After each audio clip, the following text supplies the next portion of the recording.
Mina olen Tartu Ülikooli esimese aasta keemiadoktorant ja räägin teile siis täna oma uuringutest mitmelahinguliste ioonide ionisatsioonimehhanismi ja efektiivsuse uurimisel. Et esmalt seletan lahti need keerulised mõisted pealkirjas nagu ionisatsiooni efektiivsus ja mitmelahingulised ioonid ning siis seletan, mida mina selle kohta teada sain ja kuidas see võiks olla abiks suuremas pildis. Usun, et meile kõigile meeldib aeg-ajalt kala süüa ja kala nagu ka muude toiduainete puhul on üks olulisemaid omadusi selle kala värskus. Ehk siis roiskunud kala vist keegi süüa ei sooviks.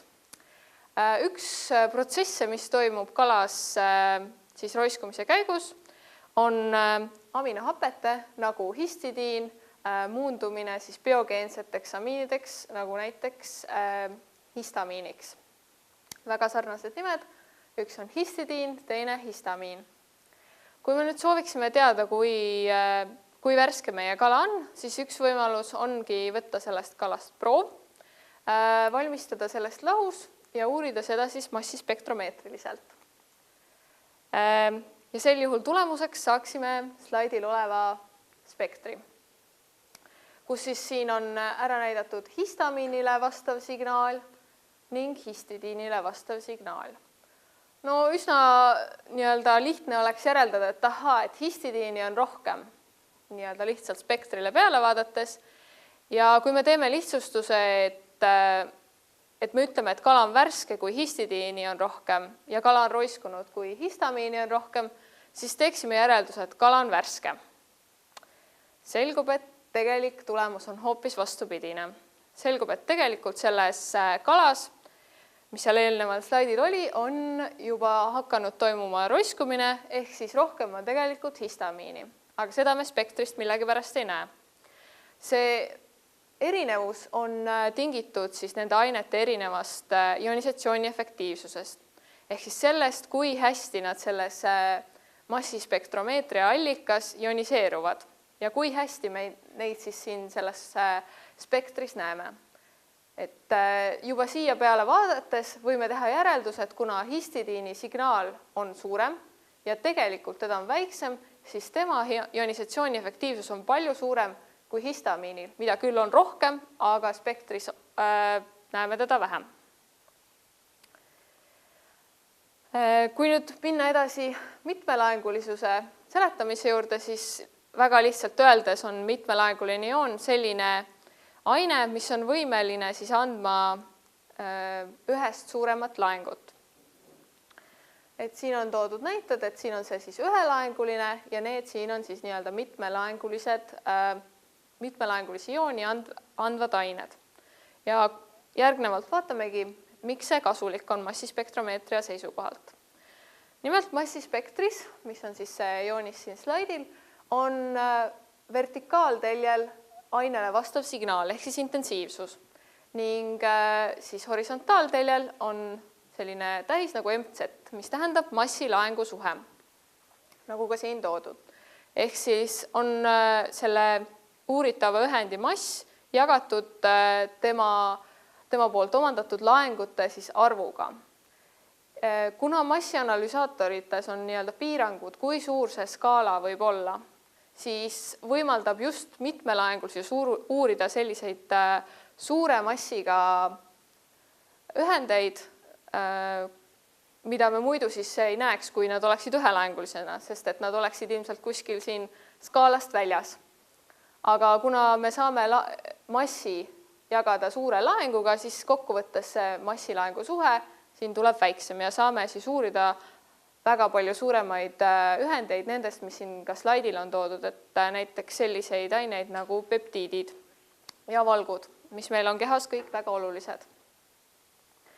Nüüd minnes minu teostatavate uuringute juurde, siis minu töö eesmärk oli mõõta mitmelahingulisi ioone andvate ainete ionisatsiooni efektiivsused.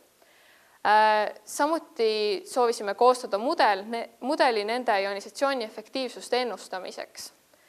ning seeläbi siis uurida ionisatsiooni efektiivsuste ning erinevate arvutatavate omaduste vahelisi seoseid.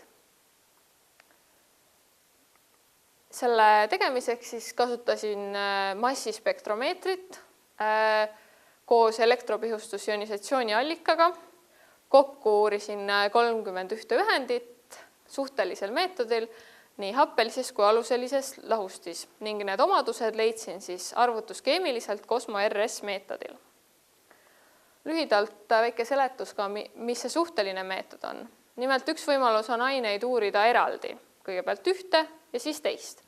Aga suhteline meetod on siis selline meetod, kus me uurime neid kahte ainet ühes lahustis. Ehk siis korraga laseme nad massispektromeetrisse sisse ja saame sellise pildi, kus nad on korraga meil selles ühes massispektris sees.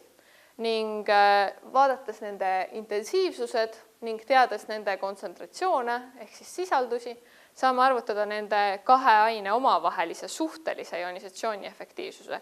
Ehk siis kui palju üks teisest paremini spektris näha on.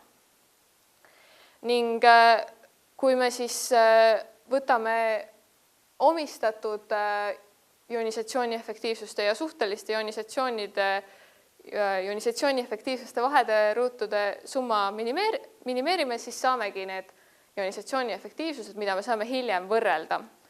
Ja mida saame siis võrrelda minu uuringu sees kui ka varasemalt teostatavate uuringutega kui ka tulevikus teostavate uuringutega.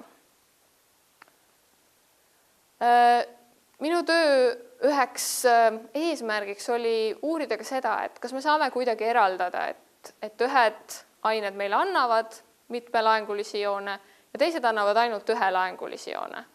Et kas on võimalik kuidagi seda kahte gruppi eraldada? Ja selleks kasutasin sellist statistilist meetodit nagu lineaarne diskriminantanalüüs. Ja selle analüüsi siis tulemusena peaksime saama sellise võrrandi, mida kirjeldav joon siis eraldaks kahte gruppi omavahel. See on nüüd selline ideaalne juht, kus siis see joon tõesti eraldab neid kahte gruppi, aga tihti on niimoodi, et mõni nendest sinistest pallidest juhtub ka teisele poole joont. Nüüd minu uuritavate ainete puhul ilmnes, et selline funktsioon siis võtab arvesse ainete happelisusi, uuritavate ainete happelisusi ja nende hüdrofiilsust. Ehk siis kuivõrd nad on vees või kuivõrd nad oleksid mingis sellises õlisemas solvendis, ütleme nii. Nagu näeme, siis mudel oli väljatöötatud mudel on väga hea. Siiski toimus valesti ennustamine siis nende kolme aine puhul, nagu mainisin, siis reaalses elus tihti ei ole nii ideaalset olukorda, kus me saame selle joone nii hästi tõmmata, et ta täpselt kõike eraldab. Küll aga siis võib nende ainete puhul siin tuua välja erinevaid põhjusi, miks see mudel võib neid nii-öelda valesti ennustada, kuid võib-olla üks kõige tõenäolisemaid põhjuseid on see, et nende ainete puhul mängivad rolli mingid teistsugused omadused, mitte siis happelisus ja hüdrofiilsus, mis siis mõjutavad seda protsessi, kuidas nad ioniseeruvad seal. Ja hetkel need siis veel teadlaskonnale teada ei ole. Ehk siis nad viitavad, et võiks veel asja edasi uurida kindlasti siin. Nagu ma mainisin alguses, siis ionisatsiooni efektiivsusi uurisin kahes lahustis, aluselises ja happelises. Ja vaatasin siis eraldi ühelaengulistele ja kahelaengulistele joonidele vastavaid ionisatsiooni efektiivsuste väärtusi. Kui nüüd vaadata ühelaengulistele vastavate ionisatsiooni efektiivsuste väärtusi ning nende sõltuvus siis lahusti keskkonnast, siis väga suuri erinevusi me välja tuua ei saa, et suhteliselt paralleelsed jooned jooksevad siin. Samuti on ka järjekord enam-vähem sama ning ning ka see ulatus ehk siis selle skaala laius on nii suures plaanis täitsa sama. Küll aga on erinevad tulemused siis kahelaenguliste ioonide ionisatsiooni efektiivsuse uurimisel. Mida see suur erinevus tähendab? See tähendab põhimõtteliselt seda, et kui me soovime midagi nii-öelda kontsentreeritumalt uurida, siis me saame valida, millist lahustit me kasutame ja me saame erinevaid tulemusi. Näiteks, kui me soovime, et see skaala ulatus oleks laiem, ehk siis need ained oleksid omavahel rohkem eraldatud, siis sellisel juhul me valiksime happelise keskkonna. Kui aga me sooviksime, et need ionisatsiooni efektiivsused oleksid võimalikult suured, ehk siis nendele vastav signaal spektris võimalikult suur, mis omakorda tähendab seda, et me võime uurida väiksemaid ainekoguseid ja me ikkagi nii-öelda näeme neid. Et sel juhul me valiksime siis aluselise keskkonna, et siin on ionisatsiooni efektiivsused siis kõrgemad ja siin on see skaala ulatus siis suurem, mis tähendab, et need ained on omavahel eristatavamad. Üks eesmärk oli töötada välja ka ennustusmudel ja ennustusmudel siis selgus, et põhineb laengu delokalisatsiooni määral, ehk siis kui hästi see laeng on selle molekuli peal ära jaotatud. Kui ta on hästi kontsentreeritud, siis see laengu delokalisatsiooni määr on väike, kui ta on hästi ära jaotatud ja nii-öelda seda võib ette kujutada siis niimoodi, et kui me hoiame midagi hästi rasket käes, siis kui üksi käes hoida on hästi raske hoida käes ja kipub nii-öelda maha kukkuma, siis kui me mitmekesi hoiame seda rasket asja käes, siis on palju lihtsam. Ja antud juhul siis samamoodi, et mida suurem on see, tähendab, mida väiksem on antud juhul siis see laengu delokalisatsioon, siis see tähendab, et seda parema ionisatsiooni efektiivsuse me siit saame. Siit kõrvale kaldub pisut selline molekul nagu tiroon, mis võrreldes teiste minu uuritud ainetega on hästi väikene ja hästi hüdrofiilne.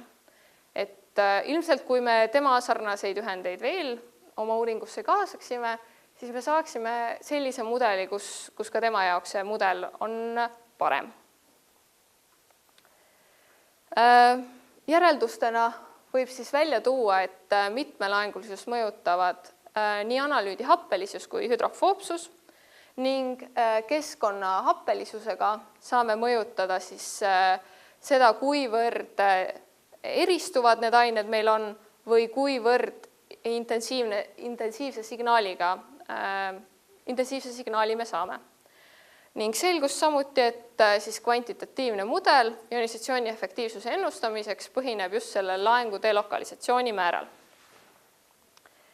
Ehk siis kokkuvõtteks võib öelda, et esmakordselt sai mõõdetud mitmelaengulist ainete ionisatsiooni efektiivsused, töötasime välja mudeli siis ennustamiseks, milliseid ained moodustavad ja millised ei moodusta siis mitmelaengulisi ioone ning samuti kvantitatiivne mudel. Et miks see siis üldpildis vajalik on see, et esiteks me saame lihtsalt rohkem informatsiooni, seetõttu saame ka teha informeeritumaid otsuseid. Teiseks on see osa siis ühest suuremast projektist, mille eesmärgiks on luua mudel bioloogiliselt huvipakkuvate analüütide ionisatsiooni efektiivsuste ennustamiseks, et siis saavutada standardaine vaba kvantiseerimine, mis aitab meil kokku hoida siis raha ja aega ning standardainete valmistamiseks tihti keskkonnaohtlikke kemikaale. Samuti võib olla juhtum selline, et standardained ei ole võimalik kätte saada, kas seetõttu, et nad on ebastabiilsed või siis tehtud avastus on niivõrd uudne, aga lisaks sellele, et mis see on, tahame teada ka, kui palju teda on. Ja siin tuleks minu välja töötatud mudel abiks.